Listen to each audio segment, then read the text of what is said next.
अस्सलामुअलैकुम। Sports world में आपको खुशामदीद कहेंगे। मैं हूं हिफ्सा इम्तियाज। सबसे पहले बात करते हैं, पाकिस्तान ने जिम्बाब्वे के खिलाफ पहली कामयाबी से 3 मुल्की सीरीज का आगाज कर दिया है, लेकिन जीत के बावजूद इब्तदाई बैटर्स टीम को मुश्किलात में डाल गए।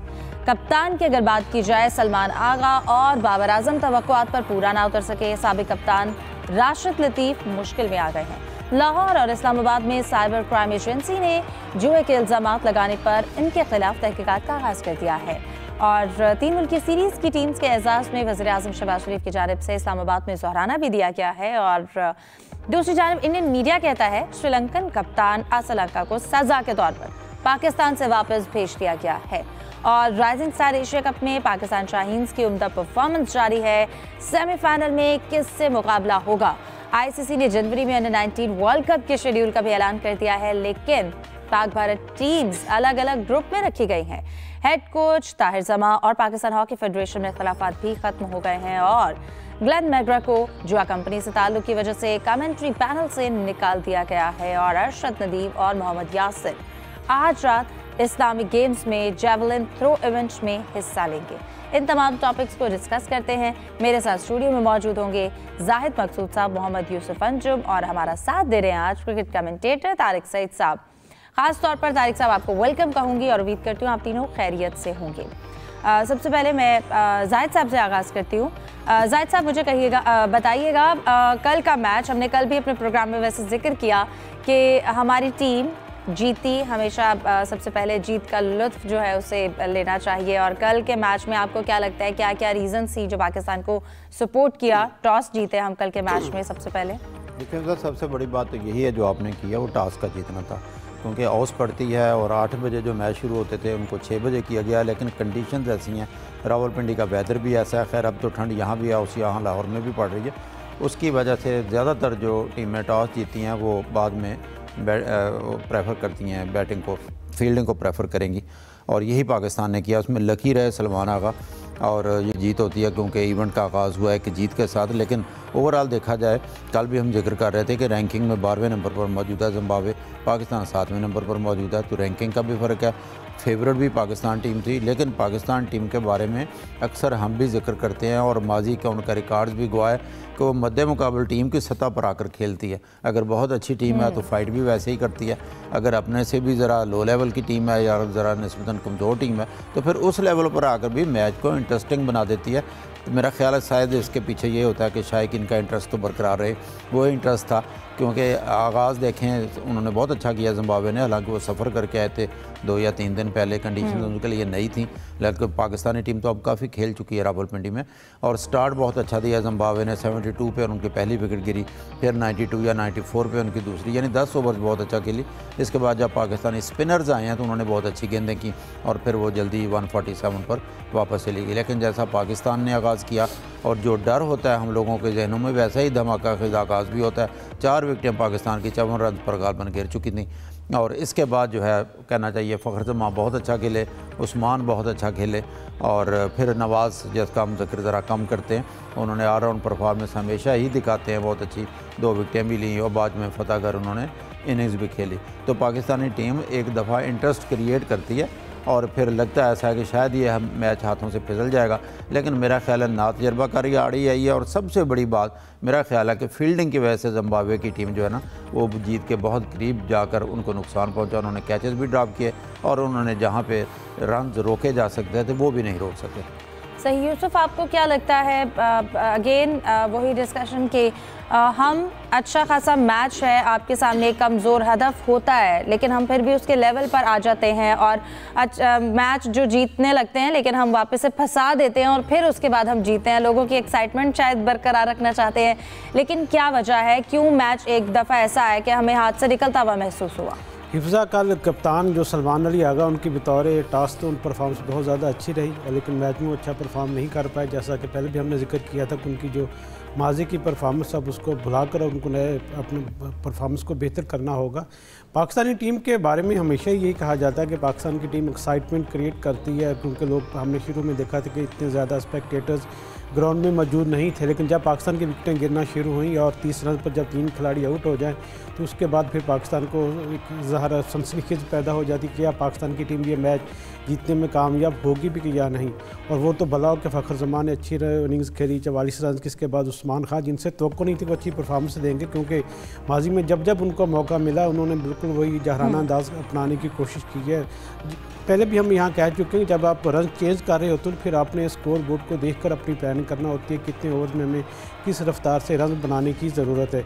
और जब टोटल थोड़ा कम हो तो फिर आपको 1 और 2 जो हो सिंगल डबल के साथ ही मेरे ख्याल में ज़्यादा बेहतर रहता है। कल यही कुछ किया पाकिस्तान के फ़खर जमान ने भी, उसके साथ साथ उस्मान खान ने, और उसके बाद मोहम्मद नवाज़ ने उनका भरपूर साथ दिया। वो तो शुक्र हो कि नवाज़ का एक अहम मौके पर कैच भी छूट गया था, वरना तो हमारे हाथ पाँव फूल गए थे कि शायद पाकिस्तान की टीम ये मैच भी अब हार जाएगी। लेकिन शुक्र है कि पाकिस्तान की टीम ये मैच बचाने में कामयाब हुई, अच्छा आगाज़ हुआ है। लेकिन गलतियाँ पाकिस्तानी टीम ने की और क्योंकि उसका फ़ायदा हमें पाकिस्तान को उठाना चाहिए आने वाले दिनों में उसको बेहतर करके। जिम्बाब्वे की टीम क्योंकि इतनी तजर्बाकार नहीं थी, सिर्फ सिकंदर रज़ा ही उनके ऐसे खिलाड़ी थे जो पाकिस्तान की कंडीशन में खेल चुके हैं, पाकिस्तान की विकेटों के बारे में ज़्यादा वो बेहतर जानते हैं और पाकिस्तान के बैटर्स और बॉलर की खामियों और खूबियों को भी अच्छी तरह उनको अंदाज़ा है। उन्होंने अपने तौर पर भरपूर कोशिश की कि जिम्बाब्वे की टीम अच्छी फाइट करे, फाइट अच्छी हुई लेकिन नतीजा उनके हक में नहीं जा सका और ये पाकिस्तान के लिए अच्छी बात है। लेकिन हम काफ़ी कल ईजी हो गए और हमारे पास अच्छा मौका था कि अगर कमज़ोर टीम है तो हम अपनी एवरेज, अपनी स्ट्राइक बेहतर कर सकें, लेकिन हमने मैच को एक वक्त पर फंसा दिया। तारिक सईद साहब, आपकी जानिब आना चाहूँगी। सबसे पहले पाकिस्तान ने ट्राई सीरीज़ का जो आगाज़ है वो एक जीत से किया, लेकिन आपको लगता है कि इस जीत ने जो खामियां रही हमारी स्पेशली बैटिंग ऑर्डर में, उनको किस हद तक कवर किया? देखिए, पहला मैच था, थोड़ा सा ये पाकिस्तान टीम नर्वस नजर आई, क्योंकि टूर्नामेंट कोई भी जब भी हम खेलते हैं हॉकी या क्रिकेट में, ये हमेशा से होता है कि हम थोड़ा सा स्लो स्टार्टर हो जाते हैं। तो क्योंकि जब ये इस तरह की इवेंट्स आते हैं तो फिर ज़ाहिर है वो भी टूर्नामेंट में ही वो भी शुमार किए जाते हैं, तो होम साइड पे वैसे भी ज़्यादा दबाव होता है। और जिम्बाब्वे ने क्योंकि पाकिस्तान को पहले हराया हुआ भी था पिंडी में कुछ साल पहले, तो फिर सीमिंग विकेट थी, तो उसका भी वो उनके बॉलर्स जो हैं वो एज लेना जानते थे। तो टीम थोड़ी सी नर्वस नज़र आई है, लेकिन मेरा ख्याल है कि आइंदा मैचेस में इनकी कारकर्दगी जो है वो और उसमें निखार आता जाएगा। अच्छा ये हुआ कि पाकिस्तान को कामयाबी मिल गई और मजमूई तौर पर ये सीज़न और जिस तरह के नताइज रहे हैं इस पूरे सीज़न में, पहले जनूबी अफ्रीका जैसी टीम को टेस्ट मैच हराना, बल्कि सीरीज़ जीत सकते थे, फिर वनडे सीरीज़, T20 सीरीज़ जीती और फिर श्रीलंका को वाइट वॉश किया। तो पाकिस्तान टीम जो है वो खासतौर पर जो वाइट बॉल टीम है ये बेहतरी की जाने गामजन लगती है और मुझे लगता है कि माइक हैसन के आने के बाद ये टीम जो है ये बेहतर हाथों में लग रही है। सही। तारिक सईद साहब, क्या लगता है हमारे बॉलर्स ने नई गेंद के साथ हमें फतह दिलवाने में एक कामयाबी नजर आई, लेकिन हमारे बैटर्स बहुत स्ट्रगल करते हुए दिखाई दिए, स्पेशली अगर हम कप्तान की बात करें, क्या वो कैप्टनसी का प्रेशर ले जाते हैं? फिर बाबर आजम भी एक अनोखे रिकॉर्ड के करीब हैं, 0 पर आउट होने पर 9 दफ़ा वो हो चुके हैं T20 में। जी हाँ, बाबर आजम जो हैं वो T20 में अभी हालिया दिनों में जनूबी अफ्रीका के खिलाफ काफ़ी बेहतर खेले थे। वो आखिरी जो फैसला कुन मैच था उसमें तो वो प्लेयर ऑफ द मैच भी हुए थे। तो मेरा ख्याल है कि वो फॉर्म में आ गए हुए हैं पूरी तरह और आप उसको सही तरह कैश कराने की ज़रूरत है बाबर को, तो रन करते जाएंगे। बल्कि ये टूर्नामेंट जहाँ हो रहा है रावलपिंडी में, ये विकेट तो वैसे भी उनके स्टाइल ऑफ प्ले को ज़्यादा सूट करती है, तो ये बेहतर हुआ बाबर आजम के लिए कि वो सारा टूर्नामेंट शिफ्ट हो गया है वहाँ पिंडी स्टेडियम की पिच पर, जहाँ बाउंस होता है, जहाँ अच्छे स्ट्रोक लगते हैं। तो बाबर आजम को फ़ायदा होगा यहाँ पर खेल कर और जो है ये मैचेस काफ़ी दिलचस्प होंगे, क्योंकि थोड़ा सा एज मिल जाता है। बाद में बैटिंग करने वाली टीम है क्योंकि आपको ज़्यादा आ जाती है, तो उसका भी पाकिस्तान टीम को कल आखिर में फ़ायदा तो हुआ। बाकी जहाँ तक सलमान आगा की T20 फॉर्म का ताल्लुक है, ज़ाहिर है उसकी फिक्र तो है हम सबको और खुद उनको भी होनी चाहिए, क्योंकि नंबर 4 जो है बहुत आम पोजीशन है और अगर यहाँ पे आकर अगर आप बार बार रन नहीं बनाएंगे तो टीम पे दबाव आएगा। बिल्कुल। यूसुफ, आपकी जानिब आऊँगी। वज़ीर-ए-आज़म की जानिब से भी जो ट्राई सीरीज़ की टीम है, जिम्बाब्वे है, श्रीलंका, और इसके साथ साथ उन्होंने पाकिस्तान दोहराना दिया है, यकीनन इससे टीम की जो हौसला अफजाई है वो बढ़ेगी, एतमाद जो है उसमें कितना इजाफा होगा? देखिए, इससे पहले जब श्रीलंका की टीम आई थी यहाँ पर पाकिस्तान में और उसके साथ जिम्बाब्वे की टीम पहुँची तो एक कप्तान शहीन अफरीदी की जानिब से भी उनको लंच करवाया गया। तो उसके बाद मोहसिन नकवी साहब ने भी तमाम टीमों के एजाज़ में उससे पहले लंच दिया था। और आज क्योंकि दोहराना था वज़ीर-ए-आज़म का, तो मेरे ख्याल में इससे एक पॉजिटिव पैगाम जाएगा पूरी दुनिया में पाकिस्तान के हवाले से कि पाकिस्तान की जो अवाम और हुकूमत एक पेज पर है, ख़ासतौर पर स्पोर्ट्स के मामले में। क्योंकि पाकिस्तान में हमेशा ये कहा जाता है कि कुछ सिक्योरिटी इश्यूज़ थे, पहले माजी में भी जिक्र होता रहा, लेकिन अब ये कि धमाके की वजह से थोड़े से हालात मुख्तलिफ हो गए थे। तो इससे अब एक बेहतर इमेज जाएगा पाकिस्तान का कि सब लोग एक पेज पर हैं, सिक्योरिटी के इंतजाम बड़े अच्छे हैं। यही यकीन दानियों से पहले श्रीलंकन टीम को भी करवाई गई थी वज़ीर दाखिला और मोहसिन नकवी PCB के चेयरमैन, उनकी तरफ से भी। और आज वज़ीर-ए-आज़म ने भी अपने सारे जो बुलाने का मकसद यही था कि हम आपके साथ हैं, किसी भी मामले आपको तना नहीं छोड़ेंगे, आप हमारा फ़ख्र हैं, आप हमारे मेहमानों के लिए हम हमेशा अपनी जो सिक्योरिटी उसको प्रॉपर हम फ्राहम करते हैं। तो मेरे ख्याल में इससे अच्छी चीज़ है, दुनिया में एक अच्छा पैगाम जाके पाकिस्तान की मेहमान नवाजी के हवाले से भी और पाकिस्तान की खेल दोस्ती के हवाले से भी। बिल्कुल जाहिद साहब, इसके साथ साथ इंडियन मीडिया जो है यकीनन वो झूठी खबरें और मनगढ़ंत कहानियाँ गढ़ने से बाज नहीं आता। अब जैसे श्रीलंकन के कप्तान जो है श्रीलंका की जानिब से, उनकी जानिब से कहा जा रहा है कि उनको श्रीलंकन बोर्ड की बात ना मानने पर पाकिस्तान से वापस भेज दिया गया। इस दावे में कितनी सच्चाई और इसके पीछे असल हकीकत क्या है? देखें, इसमें सच्चाई हो भी सकती है, क्योंकि वो याद होगा कि जब वो ब्लास्ट हुआ था एक कुचहरी वहाँ पे इस्लामाबाद में, उसके बाद श्रीलंकन प्लेयर जो है थोड़ा मायूस हो गए थे और थोड़े खौफजदा भी थे और दौरा छोड़कर जाने के लिए तैयार थे बाज़ खिलाड़ी। और सबसे पहले जो है श्रीलंकन मीडिया ने ये रिपोर्ट दी थी कि बाज़ खिलाड़ी जो है पाकिस्तान का टूर नहीं करना चाहते, वापस आना चाहते हैं।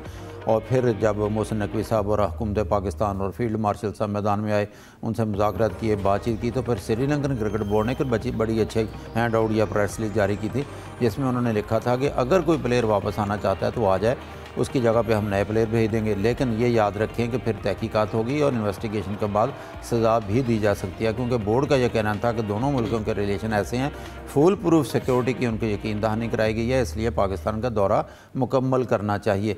लेकिन इसी दौरान जो है हमारे ज़राए भी बताते हैं और मीडिया रिपोर्ट्स भी हैं, क्योंकि बाज़ श्रीलंकन खिलाड़ी उनको ज़्यादा चांस होता है उनका IPL में खेलने का, जहाँ भारी भरकम आपको पता है उनको मुशारा मिलता है और वो पैसे के ज़ोर पे। फिर श्रीलंका के बारे में क्योंकि ये मुंबई इंडियंस की तरफ से खेलते हैं, हार्दिक पांड्या जिसके कैप्टन है, हो सकता है वहाँ से कोई ना कोई राब्ता हो या खौफजदा हो गए हों या जहन में आया हो कि चलें टूर कैंसिल हो जाएगा पाकिस्तान का, और पाकिस्तान का टूर अगर कैंसिल करके जाती श्रीलंका की टीम तो सबसे ज़्यादा खुशियाँ कहाँ मनाई जाती, भारत में मनाई जाती। तो ये भी हो सकता है कि इसी तौर पर, क्योंकि हमने यहाँ देखा नहीं है, क्योंकि विनिंदु हसारंगा अनफिट हैं, हैमस्ट्रिंग का शिकार हैं, टीम के साथ हैं, फर्नांडो अनफिट हुए, उनको वापस भेजा गया।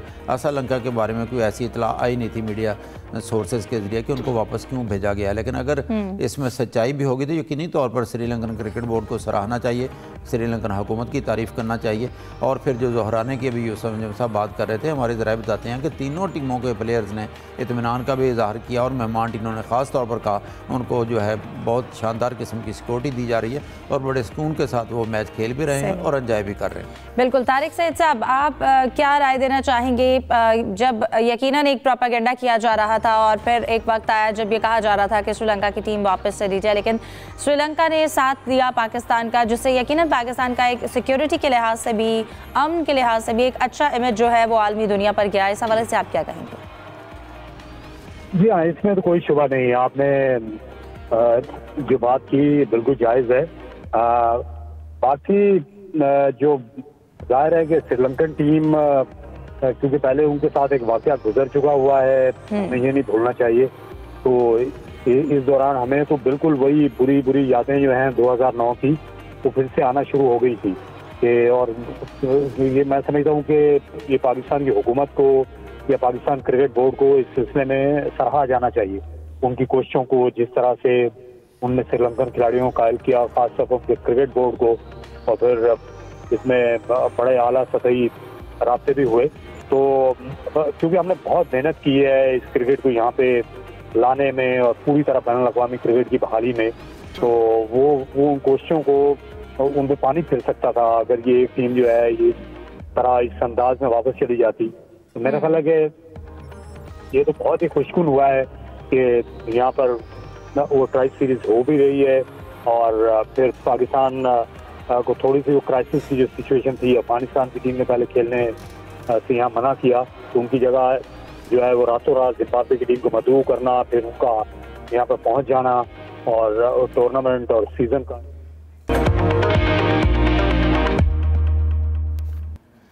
Welcome back. जाहिद साहब, आपकी जानिब आना चाहूँगी। इस वक्त जो एक इशू सरगर्म है, साबिक कप्तान राशिद लतीफ़ के हवाले से जानना चाहूँगी। साइबर क्राइम एजेंसी ने तहकीकात शुरू कर दी हैं, जिस तरह से जो इल्ज़ामात लगाए गए या जो बयानात सामने आए हैं उनके हवाले से आप क्या बताएंगे? देखिए, जो हमारी इतलात हैं कि राशिद लतीफ़ 3 घंटा यहाँ लाहौर में भी पेश हुए और उसके बाद इस्लामाबाद में भी, क्योंकि दोनों शहरों में उनके खिलाफ साइबर क्राइम एजेंसी ने अपनी तहकीकात का आगाज़ कर दिया है। राशिद लतीफ़ पर यह इल्ज़ाम है कि अपने यूट्यूब पर, ट्विटर हैंडल पर वो जो है सरोगेट स्कैंडल का जिक्र करते थे और उनका ये कहना था कि PTV, PSL और पाकिस्तान क्रिकेट बोर्ड तीनों के उनके साइबर एजेंसी के पास कोई प्रूफ मौजूद हैं, जिसमें इन्होंने इल्ज़ाम लगाया था कि इनकी मिली भगत के साथ जो है वो मिली भगत के साथ इनके राब्ते हैं PSL इंतज़ामिया के भी, क्रिकेट बोर्ड के भी और PTV सरोगेट जो एजेंसियाँ जो जुए के बारे में डील करती हैं कि वो इनके इश्तहार भी चलाता है। तो 3 घंटे के लिए यहाँ पे राशिद कल पेश हुए थे, इस्लामाबाद में बाद में पेश हुए हैं और फिर ये भी सोर्सेज बताते हैं कि उन्होंने ये इजाज़त मांगी थी कि उनको तहरीरी जवाब देने की इजाज़त दे दी जाए, जिसके लिए ख़ास लिमिट में उन्होंने इजाज़त दिया कि राशिद को तहकीकात लिख कर दें।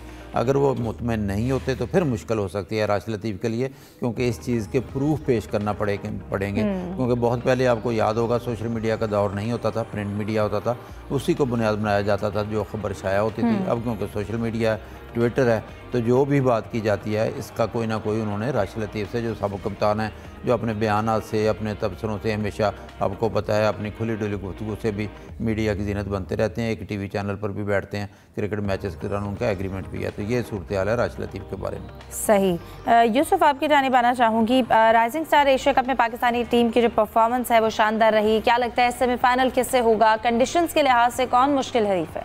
देखिए, इस वक्त तो मैच अभी जारी है, आज इसके बाद फैसला होगा कौन सी टीम किस टीम के खिलाफ खेलेगी। अब क्योंकि पॉइंट्स की बात की जाए तो उसमें बांग्लादेश, श्रीलंका, अफगानिस्तान के दरमियान ये टाई पड़ेगी कि कौन सी टीम किस टीम के मुकाबला आएगी। अगर पाकिस्तान टीम की बात की जाए तो मेरे ख्याल में पाकिस्तान के जो राइजिंग स्टार क्रिकेटर्स हैं इन्होंने शानदार परफॉर्मेंस दी और यही वजह के पूरे मुल्क में उनकी पज़ीराई भी हो रही है। हर कोई उनको अपना फ़ैन भी बना रहा है कि यहाँ आने वाला जो हमारे स्टार्स हैं बड़ी अच्छी परफॉर्मेंस दे रहे हैं। अब तसलसल से इनको जब मौके मिलेंगे पाकिस्तान टीम की जानिब से तो मेरे ख्याल में उनको वहाँ भी परफॉर्मेंस देना पड़ेगी। यही हम अक्सर जिक्र भी करते हैं कि पाकिस्तानी खिलाड़ियों को बैरून मुल्क ज़्यादा से ज़्यादा मौके देने की ज़रूरत है। जब यंगस्टर यहाँ पर डोमेस्टिक में परफॉर्म करते हैं तो उनको फिर इंटरनेशनल तजर्बा दिलाना ज़रूरी होता है। और पहले ये होता था कि PSL में उसकी बुनियाद पर ही खिलाड़ी आगे आते थे, लेकिन अब चूँकि 8 टीमों के टूर्स भी हो रहे हैं, पाकिस्तानी शाहीन भी खेल रही है, साथ साथ अभी ये राइजिंग स्टार के भी वहाँ पाकिस्तान की टीम परफॉर्म कर रही है दोहा में। तो मेरे ख्याल में जो फ्यूचर दिखाई दे रहा है पाकिस्तान के यंगस्टर के हवाले से वो खासा रोशन है और उम्मीद की जा सकती है कि जब ये फाइनल होगा, अगर पाकिस्तान की टीम सेमीफाइनल में कामयाबी हासिल करती है फिर दोबारा एक टाकरे का इम्कान है कि पाकिस्तान और इंडिया के दरमियान मैच पड़ सकता है। लेकिन उसमें फिर हमें ये देखना होगा कि अगर खुदा न खासा पाकिस्तान की टीम नाकाम रहती है तो क्या इंडियन जो टीम होगी को PCB के चेयरमैन जो ICC के सदर भी हैं उनसे क्या वो दोबारा ट्रॉफी लेने के लिए मैदान में आएंगे या फिर वही उनका जो एक वही पहले मैना मानू वाली रिट्स थी वो कायम रहेगी? बिल्कुल जाहिद साहब, जैसा कि अभी पाक भारत मैच के हवाले से कहीं पर भी किसी भी इवेंट में कोई ना कोई मैच हो तो कोई इशू क्रिएट होता है। अभी अंडर-19 की अगर बात करें, ICC अंडर-19 वर्ल्ड कप के लिए पाकिस्तान और भारत की जो टीम्स हैं उन्हें अलग अलग ग्रुप्स में रखा गया है। ये फैसला किस हद तक अच्छा भी है या फिर ICC ने ये पाकिस्तान और इंडिया का मैच नॉकआउट तक महफूज रखा है? देखें, लगता तो ऐसा ही है कि इब्तदा में ही कंट्रोवर्सी से शायद बचने के लिए ICC ने क्या हो, क्योंकि जय शाह और आपको पता है ICC में भारतीय लाभी बहुत ज़्यादा है। जो ये अंडर-19 वर्ल्ड कप है ये जिम्बाब्वे और नमीबिया में हो रहा है जनवरी में। तो जो 2 ग्रुप बनाए गए हैं, पहले अमूमन ये होता था कि पाकिस्तान और इंडिया को ICC अपनी दिलचस्पी के लिए या कहना चाहिए टिकटें ज़्यादा से ज़्यादा फ़रोख्त करने के लिए, क्योंकि शायकीन ये मैच देखना चाहते थे, एक ही ग्रुप में रखा जाता था। और ज़्यादातर ऐसी ही मिसालें हैं कि एक ग्रुप में टीमें होती हैं और ये बड़ी देर बाद शायद ऐसा एक स्केड्यूल अनाउंस हुआ है कि दोनों टीमें मुख्तलिफ ग्रुप में हैं। हाँ, ये अलबत्ता हो सकता है कि जब नॉकआउट में आएंगी मरहले में तो हो सकता है फिर दोनों टीमों को आमना सामना हो। सही। यूसुफ, हेड कोच ताहिर जमान और पाकिस्तान की जो हॉकी फेडरेशन है इसमें इख्तलाफात ख़त्म हो गए। आपको लगता है कि मुसालहत के बाद जो एक रिवाइवल का प्रोसेस है वो तेज़ हो जाएगा और हमें पॉलिसी में भी उतनी ही अमांगी नज़र आएगी?